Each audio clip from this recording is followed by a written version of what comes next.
இன்றைக்கி மீன் குழம்பு செய்கிறது எப்படின்னு பார்க்க போகிறோம். அதில் நான் ஒரு 3 கரண்டி வந்து எண்ணெய் ஊற்றிருக்கேன். எண்ணெய் காஞ்சோன்னா 1 ஸ்பூன் வெந்தயம், 1 ஸ்பூன் கடுகு.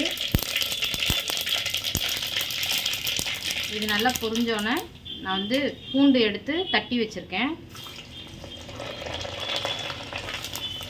அது லைட்டாக வந்து கலர் மாறினோன்னே கருவேப்பிலை, ஒரு பெரிய வெங்காயம் நறுக்கி வச்சுருக்கேன்,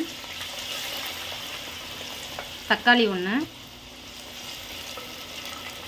ஒரு 4 பச்சை மிளகாய் கீறி வச்சுருக்கேன்.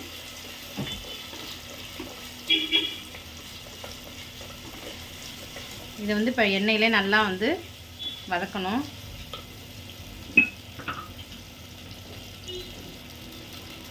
இதுக்கு தேவையான உப்பு போட்டுக்கிறேன்.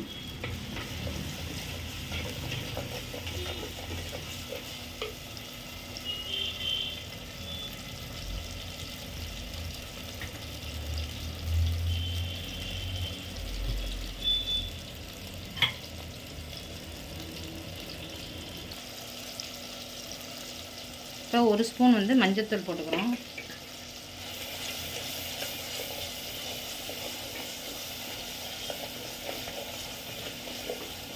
நான் வந்து ஒரு 3 ஸ்பூன் குழம்பு மிளகாத்தூள் போடுறேன்.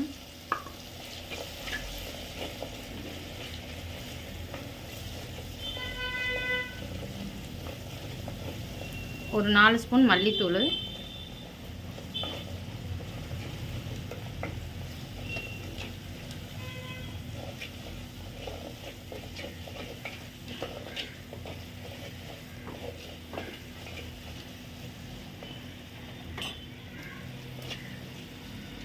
இது வந்து கொஞ்சம் தண்ணி ஊற்றி அந்த பச்சை வாசம் போகிற வரைக்கும் சும்மா லைட்டாக கொதிக்க விடணும்.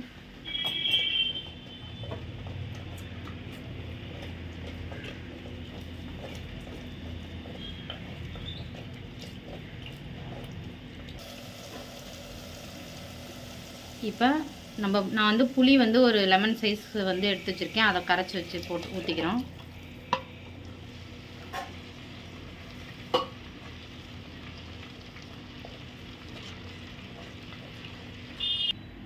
இப்போ மீன் குழம்புக்கு வந்து இப்போ அரைக்கிறதுக்கு தேவையானது, நான் தேங்காய் வந்து ஒரு அரை மூடியில் கொஞ்சம் பாதி எடுத்திருக்கேன்.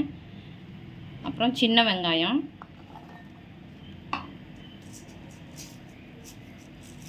சோம்பு ஒரு 2 ஸ்பூனு. இது நீங்கள் தேங்காய் வேணால் போட்டுக்கலாம், இல்லைன்னா நீங்கள் வந்து போட வேண்டாம். நான் வந்து தேங்காய் போட்டு தான் நான் செய்வேன். இப்போ இது போல் நம்ம அரைச்சிக்கணும். அரைச்சிட்டு நம்ம இந்த மீன் குழம்பு செஞ்சு இது போல் அரைச்சிக்கிட்டு நம்ம இதில் வந்து கலந்து விட்டுறணும்.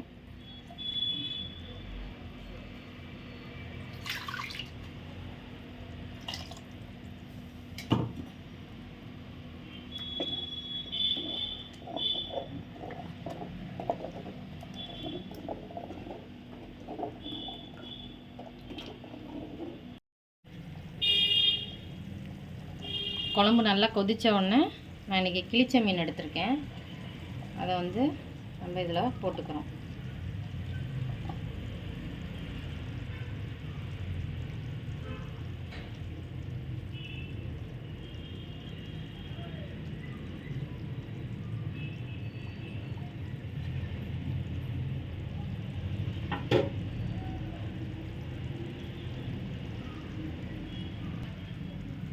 இது கூட நம்ம கொத்தமல்லியை தூவி இதை மூடி போட்டு நம்ம ஒரு 5 நிமிஷம் அப்படியே லைட்டாக சிம்மில் வச்சுட்டு ஒரு கொதி வந்தோடனே 5 நிமிஷத்தில் ஆஃப் பண்ணிடணும், இல்லைன்னா மீன் கரைஞ்சிரும்.